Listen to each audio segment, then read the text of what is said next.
Hello everyone, Radhe Radhe सभी को। मैं आ गई हूँ आज आप सबकी फेवरेट स्टोरी पॉकेट में आसमान कांच का न्यू एपिसोड लेकर। फ्रेंड्स, आज का एपिसोड बहुत इंटरेस्टिंग होने वाला है, साथ ही बहुत ही दिलचस्प। तो वीडियो में एंड तक बने रहने के लिए प्लीज़ वीडियो को लाइक करिएगा, सब्सक्राइब करिएगा और बेल आइकन को प्रेस करना ना भूलिएगा। फ्रेंड्स, तो आज के एपिसोड में आप देखने वाले हैं कि यहाँ पर जो अनीसा है वो जैसा कि जेल में जा रही है, तो यहाँ पर देखेंगे कि रानी और दिग्विजय जो है उससे मिलने गए। तो यहाँ पर दिग्विजय जो होता है बोलता है कि मेरी सबसे बड़ी गलती थी कि मैंने तुझे अपना बेस्ट फ्रेंड समझा, तू इतना खराब निकलेगी मैंने कभी सोचा नहीं था। तो यहाँ पर वो दिग्विजय यहाँ पर अनीशा को सुना रहा होता है। तभी यहाँ पर रानी जो होती है वो भी बोलती है कि अनीशा, तुमको लगता था ना, तुमने बोला था कि रिसेप्शन वाले दिन दिग्विजय ने तुम्हें समझकर मुझे छुआ था, तो तुम्हारी सबसे बड़ी गलती थी। क्योंकि अगर ऐसा होता ना तो दिग्विजय जो है 5 साल में तुम एक साथ थे और इतने करीब थे तो तुम्हें हाथ भी नहीं लगाया। तो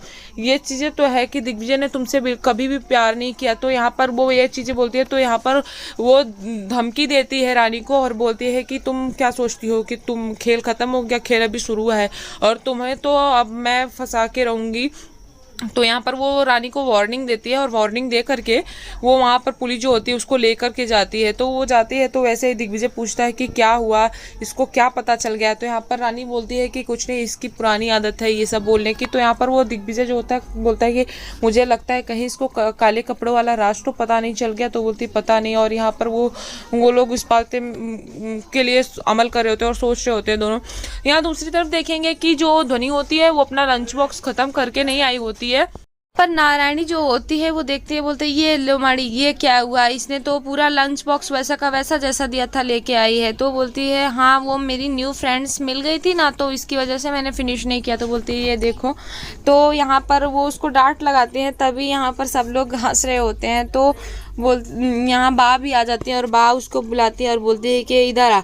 तो वो दौड़ के जाती है। तो यहाँ पर वो बोलते हैं कि हो तू लंच क्यों ख़त्म नहीं की। तो बोलती है वो मेरे न्यू फ्रेंड्स मिल गए थे इसके लिए मैंने नहीं किया। तो यहाँ पर बा जो होती हैं उससे बातें करती हैं और तभी बा बोलती हैं कि देख, तेरे नानू ने तेरी माँ को जैसे भी पाला हो, पर मैं तुझे यहाँ पे पालूंगी और अपने जैसा सिखाऊंगी। तो बोलती है ओ, आप तो सबको डांटते रहते हो, अभी आपको तो खुद सीखना है। तो सब हंसने लगते हैं। तो बोलते हैं अच्छा, मुझे तो सब आता है, मैं क्या सीखूंगी। तो यहाँ पर ध्वनि बोलती है अरे आप सबको डांटते रहते हो ना हमेशा, तो आपके चेहरे पर बिल्कुल भी स्माइल नहीं रहती, इसलिए आपको स्माइल करना नहीं आता, तो आपको स्माइल करना सीखना होगा। तो यहाँ पर सब हंस रहे होते हैं।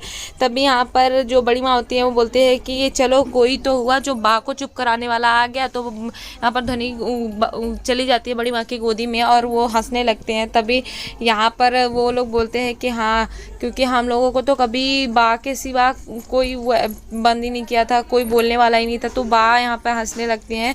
तभी यहाँ पर देखते हैं कि रानी और दिग्विजय आ जाते हैं और दिग्विजय यही बात कर रहा होता है कि तुम एक बार चेक कर लेना कहीं अनीशा को पता तो नहीं चल गया है वो काले कपड़ों वाली लड़की कौन है, और तुम इन सब चीज़ों से अभी दूर ही रहना। तो वो समझा के आ ही रहा होता। तभी जैसे वो आता है तो सब लोग यहाँ पर उसकी शादी की बात करते हैं और यहाँ पर रानी और दिग्विजय की शादी की बात चल रही होती है। तो यहाँ पर जो पिंकी होती है वो भी आती है, क्योंकि पिंकी को भी अब बहुत ही पछतावा हो रहा है। तो पिंकी जो होती है वो आती है और तभी बोलती है कि काकी मैं रानी को तैयार करूँगी उसके शादी वाले दिन।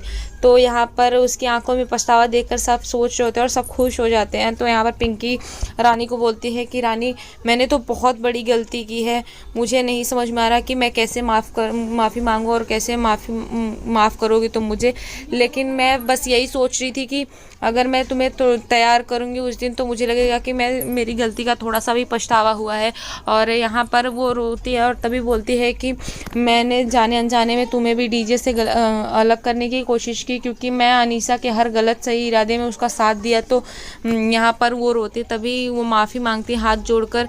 तो यहाँ पर जो रानी होती है वो बोलती है कि नहीं भाभी, आप मुझसे बहुत बड़ी हो और आप माफ़ी मत मांगो। तो यहाँ पर वो उसको माफ़ करते हैं और यहाँ सभी खुश हो जाते हैं। तभी यहाँ पर देखेंगे कि जो बड़े पापा होते हैं वो आ जाते हैं और यहाँ पर टीवी में न्यूज़ चल रहा होता है जहाँ पर वो काले कपड़ों वाली लड़की को ढूंढा जा रहा है। तो पुलिस जो होती है वो बयान देती है कि हम बहुत जल्दी पता लगा लेंगे और पुलिस जो होती है बोलती है कि मेडिकेयर हॉस्पिटल की जो कुछ नर्स है उन पे मुझे डाउट था और मैंने वो देखा है और सबूतों के हिसाब से जल्दी ही मैं पता कर लूँगा। यहाँ पर मीडिया जो होती है पुलिस से पूछ रही होती है कि आपको किसी पर शक है, क्या है, नाम लेना है। तो वहाँ पर पुलिस जो होता है नाम नहीं लेता, बोलता है कि नहीं अभी ये सब नहीं बता सकता। तो यहाँ पर तभी ये सब न्यूज़ देखकर घर वाले जो होते हैं हैरान हो जाते हैं। तो यहाँ पर नारायणी जो होती है देबू को बोलती है कि देबू यहाँ पर ध्वनि को अंदर लेके जाओ बेटा।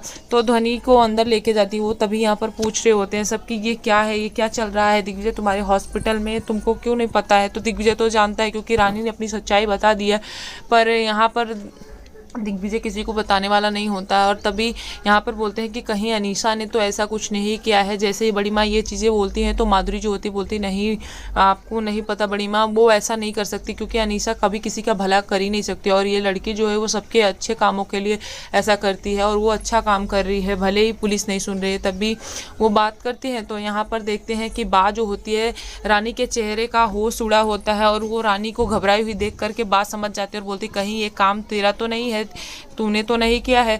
तो बा जो होती है वो यहाँ पर डांट रही होती है। तो यहाँ रानी जो होती है बोलती कि हाँ बताती हूँ मैं, आप सबको कुछ बताना है। तो यहाँ पर वो सच्चाई बताती है कि मैं ही वो लड़की हूँ जो मास्क पहनकर सबकी हेल्प करती थी। तो तब यहाँ पर नारायणी जो होती है बोलती है कि तुझे क्या ज़रूरत थी, तू ऐसा क्यों करने लगी। तो यहाँ बोलते हैं कि पता नहीं, मैं किसी की हेल्प करने के लिए जाती हूँ और मुझे किसी से ऐसा देखा नहीं जा रहा था कि कोई परेशान है तो मैंने हेल्प करने के लिए बस किया था और पता नहीं कब मेरी आदत बन गई। तो यहाँ पर सब उसको समझाते हैं और बोलते हैं कि ऐसा कुछ ना हो, अभी तो बड़ी मुश्किल से सब कुछ ठीक हुआ था। तो यहाँ पर बा जो होती है उसको डांट लगा रही होती है और जोर जोर से बोलती है। तभी नारायणी बोलती है कि बा धीरे बात करो वरना अभी यहाँ पर ध्वनि आ जाएगी। तो बोलते हैं हाँ पता तो चलेगा ना, पुलिस आएगी तो इसको लेके जाएगी तो ध्वनि को पता चलेगा, इससे अच्छा है कि पहले से ही पता हो जाए।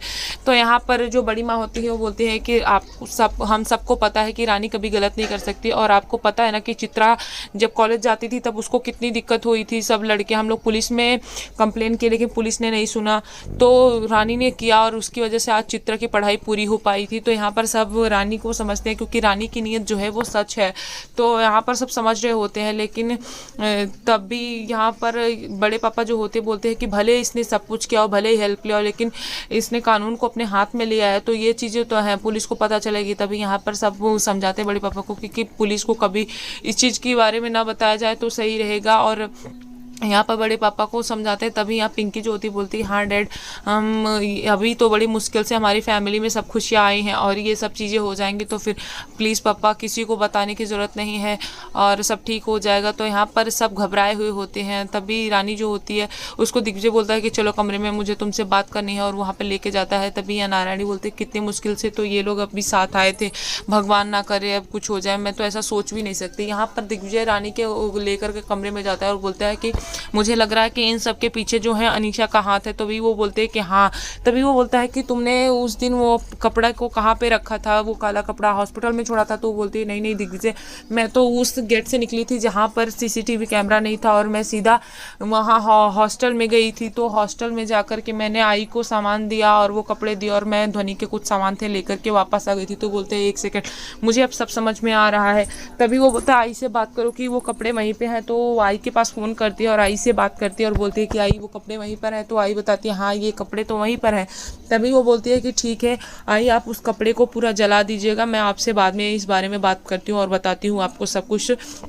तो यहाँ पर आई को बताती, तभी दिग्विजय को बोलती है कि दिग्विजय वो तो आई के पास है। तो बोलते हैं ठीक है, बिना डीएनए टेस्ट के तो वो साबित होगा नहीं और तुम्हारा तो है नहीं, तो अनीशा की कोई ना कोई चाल है तुम्हें फंसाने की, तो तुम उसके लिए टेंशन मत लो और मैं जा कर के आज ही हॉस्पिटल चेक करता हूँ और तुम हॉस्पिटल मत आना कुछ भी हो जाए। तो ऐसी चीज़ें बोलता है जैसे दिग्विजय। तो रानी जो होती है इमोशनल हो जाती है और दिग्विजय को सॉरी बोलती है उन सब चीज़ों के लिए।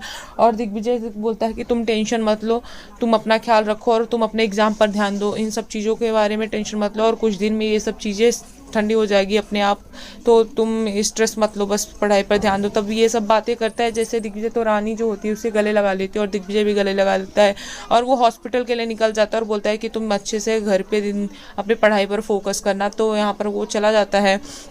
हाँ दूसरी तरफ देखेंगे कि जो रानी होती है वो परेशान होती है और वो उस बारे में सोच ही रही होती है कि कहीं पुलिस को पता ना चल जाए, और ये सब चीज़ें उसके दिमाग में चलती रहती हैं।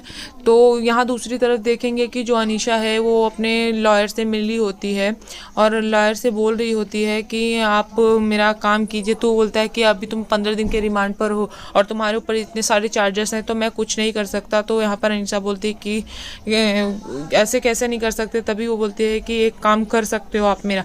तो यहाँ पर वो बोलते हैं कि क्या।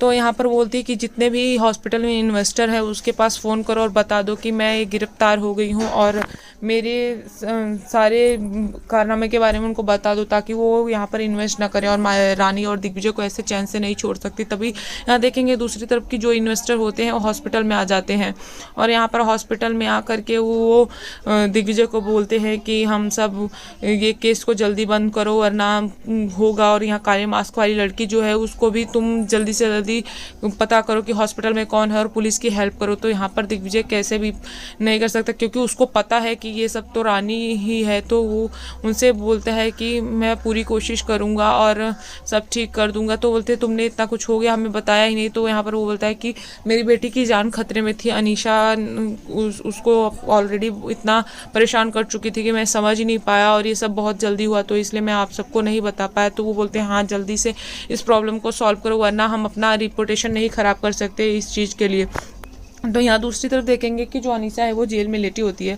तभी यहाँ पर एक जो पुलिस कांस्टेबल होता है वो वहाँ पर आता है उसके लिए खाना लेकर, और वो खाना मना करती है। तभी बोलता है ले लो आपके फ़ायदे के लिए है। तभी जी वो लेती है थाली, तो देखती है कि रोटी के बीच में एक चिट छिपी होती है जिसमें कि लिखा होता है कि रानी दिग्विजय की शादी होने वाली है 10 तारीख को। तो यहाँ पर वो अच्छा मौका है क्योंकि उसने पैसा दिया है मारने के लिए, सुपारी दी है रानी और दिग्विजय की। तो वो उसी कैदी का जो होता है लेटर होता है, तो वो देख करके बोलती है कि बहुत अच्छा और अब आएगा मज़ा। तो यहाँ पर वो जल्दी से इस बारे में सोच रही होती है। यहाँ दूसरी तरफ देखेंगे कि रानी जो है उस बात को लेकर के परेशान और वीडियो देख रही होती है क्योंकि बार बार वही न्यूज़ चल रही है काले कपड़ों के लिए, तो वो परेशान होती है। तो यहाँ पर उसे परेशान देखकर देवू आती है और देवू जो होती है उसको समझाती है कि तू इन सब चीज़ों को छोड़ दे। तो बोलती है कैसे छोड़ दूँ, तुझे तो पता है ना मेरे इरादे गलत नहीं थे, मैं किसी को ऐसा देख नहीं सकती थी, मैंने तो जो किया अच्छा किया। तो यहाँ पर देवू जो होती है समझाती है और बोलती है कि अभी इन सब चीज़ों के बारे में सोचना छोड़ दे। देवू बोलती है ध्वनि की सर्जरी है और बहुत सारी चीज़ें हैं, मैं कैसे छोड़ दूँ। देवू उसको समझाती है और बोलती है कि इन सब के बीच में तुम्हारी शादी हुई। तो बोलती है मुझे शादी का कैसे ही याद रहेगा। तो यहाँ पर वो बोलती है कि अरे शादी तो करनी होगी ना, ये सब चीज़ें छोड़। तभी देखते हैं कि यहाँ पर दिग्विजय आ जाता है और दिग्विजय भी परेशान है। तो रानी पूछती है क्या हुआ दिग्विजय, तो दिग्विजय भी अपनी प्रॉब्लम बताता है। तो बोलता है कि सारे इन्वेस्टर आए थे और उन्होंने बोला है कि अभी इन्वेस्ट नहीं करेंगे और जल्दी जल्दी मुझे पकड़ाना होगा। तभी यहाँ पर रानी बोलती है कि मैं भी यही सोच रही थी कि मैं अपने आप को पुलिस को सरेंडर कर देती हूँ। तो आज के एपिसोड में इतना ही फ्रेंड्स, मिलते हैं आपसे नेक्स्ट एपिसोड में जहाँ पर देखेंगे कि रानी और दिग्विजय की होने वाली है शादी, और यहाँ पर अनीशा एक बार फिर से जेल से निकल कर आएगी और यहाँ पर अनीशा चलेगी बहुत बड़ी चाल। तो नेक्स्ट एपिसोड में ऐसा ही फ्रेंड्स। तो वीडियो अगर पसंद आई हो तो वीडियो को लाइक करिएगा, सब्सक्राइब करिएगा और बेल आइकन को प्रेस करना ना भूलिएगा। तब तक के लिए bye bye, Radhe Radhe, take care.